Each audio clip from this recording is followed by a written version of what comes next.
National Herald வழக்கில் டெல்லி நீதிமன்றத்தில் குற்றப்பத்திரிகையை தாக்கல் செய்த அமலாக்கத்துறை. சோனியா காந்தி, ராகுல் காந்தி உள்ளிட்டோர் மீது குற்றச்சாட்டு.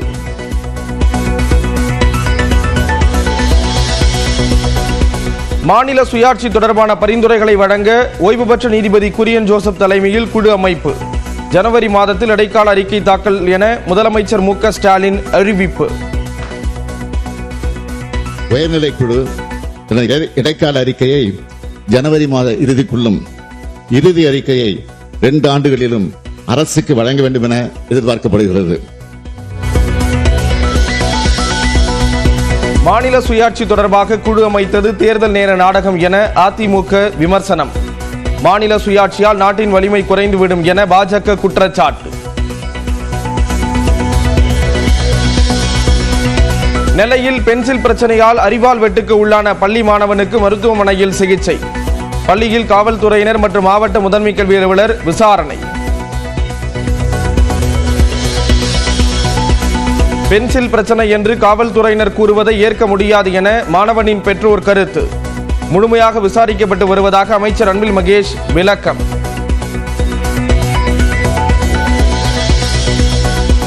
தமிழ்நாட்டில் இந்த ஆண்டு தென்மேற்கு பருவமழை குறைவாகவே பெய்ய வாய்ப்பு. வானிலை மையம் கணிப்பு. முதலமைச்சர் மு க ஸ்டாலின் தலைமையில் நாளை தமிழ்நாடு அமைச்சரவை கூட்டம். பட்ஜெட் கூட்டத்தொடர் நடைபெற்று வரும் நிலையில் முக்கிய முடிவுகள் எடுக்கப்பட வாய்ப்பு.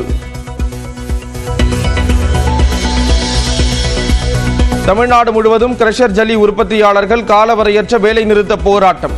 கட்டுமான பொருட்கள் விலை உயரும் அபாயம். கோவையில் மாவட்ட ஆட்சியர் தலைமையில் நடைபெற்ற பேச்சுவார்த்தை தோல்வி. காலவரம்பற்ற உண்ணாவிரத போராட்டத்தை தொடங்கி விசைத்தறி உரிமையாளர்கள். மதுரை மீனாட்சியம்மன் கோயில் சித்திரை திருவிழா திருக்கல்யாண தரிசனத்திற்கு ஆன்லைனில் பதிவு. கட்டணமில்லா தரிசனத்துடன் 200 ரூபாய் மற்றும் 500 ரூபாய் கட்டணம் நிர்ணயம் என அறிவிப்பு. வேலூர் மாவட்டத்தில் வக்பு வாரிய இடத்தில் உள்ள வீடுகளுக்கு வாடகை கேட்டு நோட்டீஸ் அனுப்பியதால் மக்கள் அதிர்ச்சி. குடியிருப்பவர்களை அகற்றுவது நோக்கம் இல்லை என வக்பு வாரியம் விளக்கம். வக்பு திருத்த சட்டத்திற்கு எதிரான வழக்கில் உச்சநீதிமன்றம் இன்று விசாரணை. 70க்கும் மேற்பட்ட மனுக்களை விசாரிக்கிறது தலைமை நீதிபதி அமர்வு. சென்னை மெரினா கடற்கரைக்கு செல்ல மக்களிடம் கட்டணம் வசூல் என்ற செய்திக்கு மாநகராட்சி ஆணையர் மறுப்பு. நீலக்குடி கடற்கரை திட்ட பராமரிப்பு செலவை மாநகராட்சியை ஏற்கும் என விளக்கம். திருப்பூரில் குடிநீர் குழாய் பதிப்பதற்காக குடியிருப்பு பகுதிகளில் வெடிவைப்பு. வீடு சேதமானதால் மக்கள் அதிருப்தி. திருப்பதி மலையில் ட்ரோன் பறந்ததால் பரபரப்பு. வீடியோ எடுத்த ராஜஸ்தானைச் சேர்ந்த இளைஞர் கைது. வர்த்தக போர் விவகாரத்தில் அமெரிக்காவுக்கு சீனா பதிலடி. போயிங் நிறுவனத்திடமிருந்து பொருட்களை வாங்க சீன நிறுவனங்களுக்கு தடை. ஐபிஎல்லில் 112 ரன்கள் என்ற எளிய இலக்கை எட்டி பிடிக்க முடியாமல் தோல்வியை தழுவிய கொல்கத்தா. குறைவாக இலக்கை டிஃபெண்ட் செய்த அணி என பஞ்சாப் சாதனை.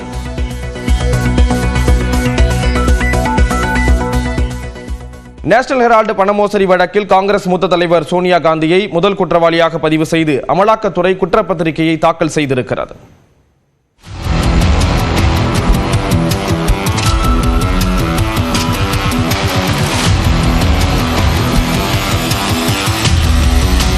முன்னாள் பிரதமர் ஜவஹர்லால் நேரு உள்ளிட்ட சுதந்திர போராட்ட வீரர்களால் கடந்த 1938ஆம் ஆண்டு தொடங்கப்பட்ட நேஷனல் ஹெரால்டு இதழ் கடந்த 2008ஆம் ஆண்டில் கடன் காரணமாக மூடப்பட்டது.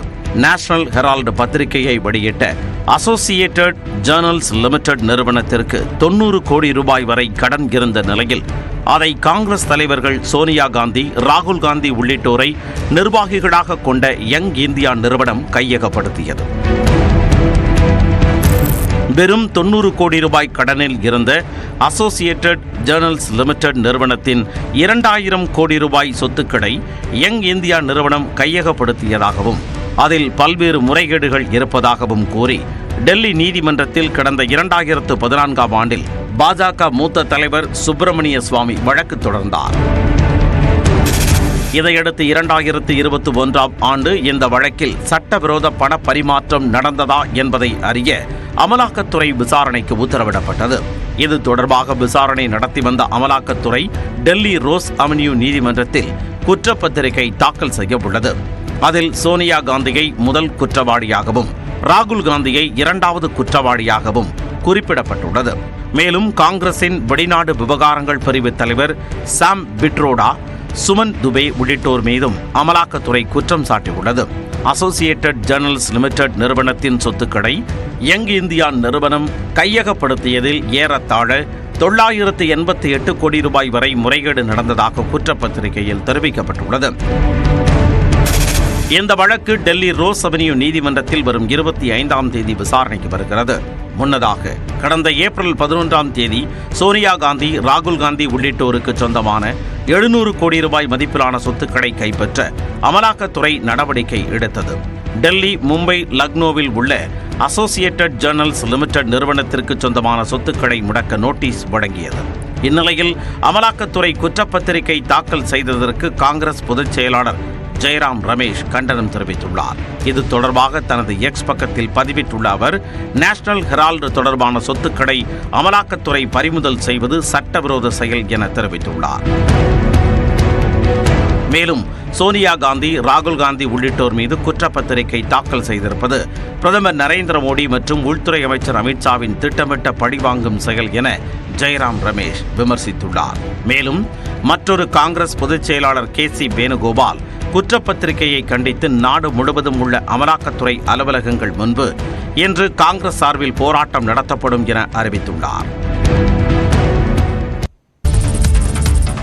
நாம் தமிழர் கட்சியின் துரைமுருகன் நடத்தும் சாட்டை யூடியூப் சேனலுக்கும் தனது கட்சிக்கும் எந்த தொடர்பும் இல்லை என நாம் தமிழர் கட்சி ஒருங்கிணைப்பாளர் சீமான் தெரிவித்துள்ளார்.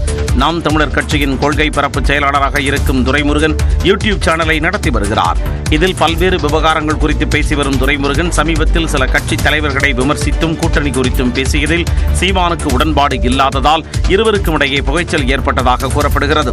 இந்நிலையில் நாம் தமிழர் கட்சி ஒருங்கிணைப்பாளர் சீமான் வெளியிட்டுள்ள அறிக்கையில் துரைமுருகன் நடத்தும் சாட்டை யூடியூப் சேனலுக்கும் தனது கட்சிக்கும் எந்த தொடர்பும் இல்லை என திட்டவட்டமாக தெரிவித்துள்ளார். மேலும் சாட்டை யூடியூப் சேனலில் வெளியாகும் கருத்துக்கள் அனைத்தும் துரைமுருகனின் தனிப்பட்ட கருத்துக்கள் எனவும் அவற்றுக்கு எந்த வகையிலும் நாம் தமிழர் கட்சி பொறுப்பேற்காது எனவும் சீமான் குறிப்பிட்டுள்ளார். இந்நிலையில் தனது எக்ஸ் தள கணக்கில் நாம் தமிழர் கொள்கை பரப்பு செயலாளர் என்ற பொறுப்பை சாட்டை துரைமுருகன் நீக்கியுள்ளதால் அவர் கட்சியிலிருந்து நீக்கப்பட்டிருக்கலாமோ என தகவல் பரவுகிறது. வேலூர் மாவட்டம் பள்ளிகொண்டா அருகே 5 தலைமுறையாக குடியிருக்கும் மக்களுக்கு வக்பு வாரியம் நோட்டீஸ் அனுப்பியுள்ளதால் பரபரப்பான சூழல் உருவாகியுள்ளது. வேலூர் மாவட்டம் அணைக்கட்டு சட்டமன்ற தொகுதிக்குட்பட்ட இறையன்காடு என்ற ஊராட்சியில் காட்டுக்கொல்லை என்ற கிராமம் உள்ளது. இந்த கிராமத்தில் 500 வீடுகளில் 5 தலைமுறைகளுக்கு மேல் பொதுமக்கள் வாழ்ந்து வருகின்றனர். இந்த நிலையில் அந்த கிராமத்தில் உள்ள 300 வீடுகள் வக்பு வாரியத்திற்கு சொந்தமான இடத்தில் இருப்பதால் அதற்குரிய வாடகையை செலுத்த வேண்டும் என்றும் வக்பு வாரியம் கடந்த பிப்ரவரி மாதம் 14ஆம் தேதி நோட்டீஸ் அனுப்பியுள்ளது. இதனால் அதிர்ச்சி அடைந்த அப்பகுதி மக்கள் 5 தலைமுறைகளாக வாழ்ந்து வருவதாகவும் தங்கள் இடத்தை அபகரிக்கும் முயற்சி நடப்பதாகவும் குற்றம் சாட்டியுள்ளனர். அத்தரத்திலிருந்து நாங்க வரி கட்டின்னு இருக்கிறோம். கரண்ட் பில்லு, கொழா வரி, வீட்டு வரி எல்லாமே நாங்க எங்க பேர்ல கட்டின்னு இருக்கிறோம். அதனால அவங்க நோட்டீஸ் விட்டதுனால அவங்க இடம் சொல்லிக்க முடியாது. 5-6 தலைமுறையா அங்க இருக்கிறோம். இது எங்களுக்கு சொந்தமான வீடுன்னு தான் இந்நாள் வரைக்கும் நாங்க நினைச்சுன்னு இருந்தோம். பார்த்தா ஒரு மாசத்துக்கு முன்னாடி நோட்டீஸ் வீட்டுக்கு வந்து சார் என்னன்னு சொல்லிட்டு பார்த்தா இந்த மாதிரி இது மசூதிக்கு சொந்தம், நீங்க எல்லாம் காலி பண்ணணும் அப்படின்னு சொல்லிட்டு சொல்றாங்க.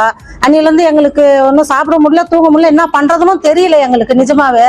இதனிடையே கடந்த 11ஆம் தேதி மாவட்ட ஆட்சியர் சுப்புலட்சுமியை நேரில் சந்தித்து அப்பகுதி மக்கள் மனு அளித்துள்ளனர். வேலூர் அருகே காட்டுக்கொல்லை கிராம மக்களுக்கு நோட்டீஸ் அனுப்பிய விவகாரத்தில் சம்பந்தப்பட்ட இடம் 1959ஆம் ஆண்டு முதல் வக்பு வாரியத்திற்கு சொந்தமானது எனவும் முறையாக குத்தகைக்கு எடுக்க பலமுறை அப்பகுதி மக்களுக்கு வலியுறுத்தியும் வக்பு வாரிய முத்தவல்லி சையத் சதாம் விளக்கமளித்துள்ளார். இந்த வக்ஃபானது 1959 தமிழ்நாடு கெசட்லேயே ரெஜிஸ்டர் வக்ஃபு தான். பேரை மென்ஷன் பண்ணியிருக்கு. இந்த வக்ஃபு இந்த காட்டுக்கொல்லை கிராமத்தில் உள்ளது. சர்வே 2 சர்வே எங்களுடைய வக்ஃபு சார்ந்ததுன்னு சொல்லி மென்ஷன் பண்ணியிருக்கு. குடியிருப்பவர்களை அங்கிருந்து அகற்றுவது நோக்கமல்ல என்றும் குடியிருப்பவர்கள் பட்டா வாங்க முயற்சித்ததாலேயே நோட்டீஸ் அனுப்ப வேண்டிய சூழல் உருவானதாகவும் சையத் சதாம் தெரிவித்தார். எவிக்ஷன் பண்ணதுக்கு நாங்கள் எந்த ஒரு நடவடிக்கை எடுக்கல. இது அந்த மாதிரி யாருக்கும் கேட்கவும் இல்லை, அந்த எவிக்ஷன் பண்ணி கொடுங்கன்னு சொல்லி.